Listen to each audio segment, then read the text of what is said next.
नमस्कार, मैं विश्वजीत स्वागत करता हूं आपका ईएसएससी प्रो प्राइवेट लिमिटेड कंपनी के कंप्यूटर क्लास में। आइए अब देखते हैं सिलेक्शन टेक्निक। तो अगर आप किसी भी सिंगल सेल को सेलेक्ट करना चाहते हैं, सिंपली आप उस सेल पर क्लिक कर दीजिए। तो जैसे जैसे आप सेल पर क्लिक करते जाएंगे वो सेल सेलेक्ट भी हो रहा है और आप देख पा रहे हैं कि एक्टिव भी हो रहा है। तो इस तरह से आप सिंगल सेल को सेलेक्ट कर सकते हैं। लेकिन अगर आपको एक से ज़्यादा सेल सेलेक्ट करने रहे तो आपको इसके लिए क्या करना पड़ेगा, क्लिक करके आपको ड्रैग करना होगा। तो जब आप क्लिक करके नीचे की ओर दाएं बाएं किसी भी डायरेक्शन में जब आप ड्रैग करते हैं तो आप पाएंगे कि एक से अधिक सेल सेलेक्ट हो रहे हैं। अब ध्यान दीजिएगा, एक से अधिक सेल सेलेक्ट तो हो रहे, तो क्या हम जो लिखेंगे वो सारे सेल में लिखना स्टार्ट कर देगा? तो नहीं, सारे सेल में लिखना स्टार्ट नहीं करेगा, वो उसी सेल में लिखेगा जो सेल एक्टिव है। और यहाँ पर आपको जो एक्टिव सेल दिख रहा है वो ये व्हाइट वाला पोर्शन दिख रहा है। जैसे कि अभी हम यहाँ पे आपको लिख कर दिखाते हैं हेलो, तो यहाँ पे कहाँ लिखा है, व्हाइट वाले पोर्शन पे लिखा है। तो ये जो व्हाइट सेल है ये एक्टिव सेल है, लेकिन बाकी सारे सेल्स को वो सेलेक्ट करके रखा है।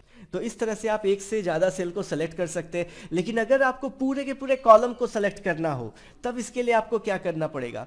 तो पूरे कॉलम को सेलेक्ट करने के लिए सिंपल कॉलम का जो अल्फ़ाबेट है इस अल्फ़ाबेट पर क्लिक कर दीजिए। देखिए पूरा कॉलम सेलेक्ट हो गया। और सेम इसी तरह से रो के नंबर पर क्लिक कर दीजिए, पूरा रो सेलेक्ट हो जाता है।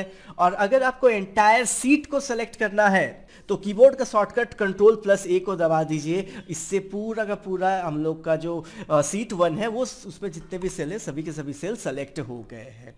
तो चलिए, अभी हमने सारे स्टूडेंट्स का डाटा एंट्री कर लिया।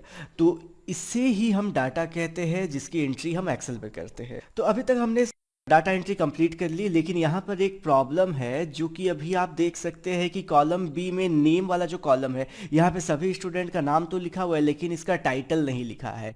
तो अब हम टाइटल कैसे लाए? तो टाइटल के लिए हमको एक नया कॉलम चाहिए होगा। देखिए नया कॉलम हमको कहाँ चाहिए? सबसे पहले तो हमको नया कॉलम चाहिए ये सी के जगह पर। इसीलिए हम सी के हेड पर राइट क्लिक करेंगे और यहाँ से हम इंसर्ट पर क्लिक करेंगे। तो जैसे ही हम इंसर्ट पर क्लिक करेंगे एक नया कॉलम यहाँ पे जनरेट हो जाएगा। हम इसका नाम चेंज करके फर्स्ट नेम कर देते हैं और यहाँ पे हम लास्ट नेम कर देते हैं। तो बबली महातो कर देते हैं, इसे बबलू दे कर देते हैं, शिखा सरदार और सुभद्रा सरदार।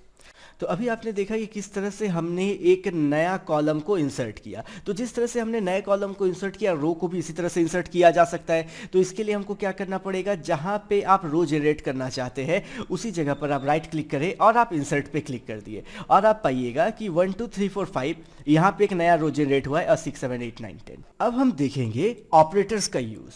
तो ऑपरेटर क्या होते हैं, इसकी यूज कैसे करना है, इन सभी चीजों को लेकर हम लोग डिटेल में देखेंगे। तो हम आ जाते हैं सीट 3 पर। तो ऑपरेटर्स क्या है? ऑपरेटर गणित के चिन्ह होते हैं जो एक फॉर्मूला को रन करने का काम करता है। जैसे यहाँ पे ऑपरेटर कौन कौन हो सकते हैं? कि ऑपरेटर्स बहुत तरह के हो सकते हैं, जैसे आपका जोड़, घटाओ, गुना, भागा। तो ये सारे ऑपरेटर्स के नाम हुए। तो अब इन ऑपरेटर्स की मदद से हम लोग फार्मूला कैसे बनाएंगे? तो यहाँ पर आप जानते हैं कोई भी फार्मूला स्टार्ट होता है इक्वल साइन के साथ। तो जब तक आप इक्वल नहीं लगाएंगे कंप्यूटर इसे नहीं समझ पाएगा कि एक फार्मूला है या आपका लिखा हुआ कोई स्टेटमेंट है। तो इसे फार्मूला बनाने के लिए आपको इक्वल साइन देना ही होगा। तो हम लोग यहाँ पे इक्वल लगा दिए और अभी हम यहाँ पे एक फार्मूला देंगे जो कि है 12 + 5। तो अभी जाके कंप्यूटर समझा कि 12 + 5 का मतलब क्या है, उसे जोड़ना है, 12 और 5 को जोड़ना है जिसका आंसर आएगा 17। अच्छा, क्या होता अगर हम यहाँ पर बराबर नहीं देते? तो आप देख सकते हैं ना फॉर्मूला बार में फॉर्मूला दिखता है और सेल पर आंसर।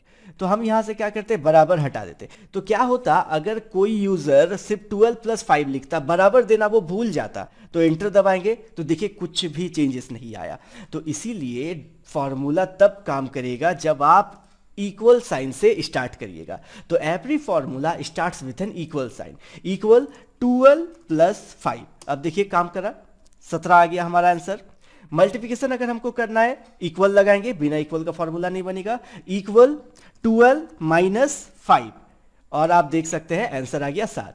तो अब यहां पर आप देखिए कि ये जो है ना, ये है मेरा वैल्यू 1 और ये है मेरा वैल्यू 2। पहले वैल्यू में दूसरा वैल्यू क्या करेगा, ये जो सब्ट्रैक्शन का जो ऑपरेटर है ये माइनस करेगा। तो जैसे ही 12 में 5 माइनस हो जाएगा तो 7 आ जाएगा। ओके, अब एक और तरह का ऑपरेटर हम लोग अभी मल्टीप्लिकेशन ऑपरेटर का यूज करते हैं। इक्वल 12 × 5 और आप इसे गुना करेंगे तो आएगा 60। अगर हम यहाँ पर ऐसे करें इक्वल 12 डिवाइडेड बाई 5 तो इसका रिजल्ट आएगा 2.4। दोस्तों YouTube के वीडियोस लिमिटेड पीरियड में बनाने होते हैं, इसलिए हम मजबूर हो जाते हैं खुलकर बताने पर। आप हमारे ऑफलाइन क्लास में आइए, यहाँ हम DCA को बहुत डीप में पढ़ते हैं।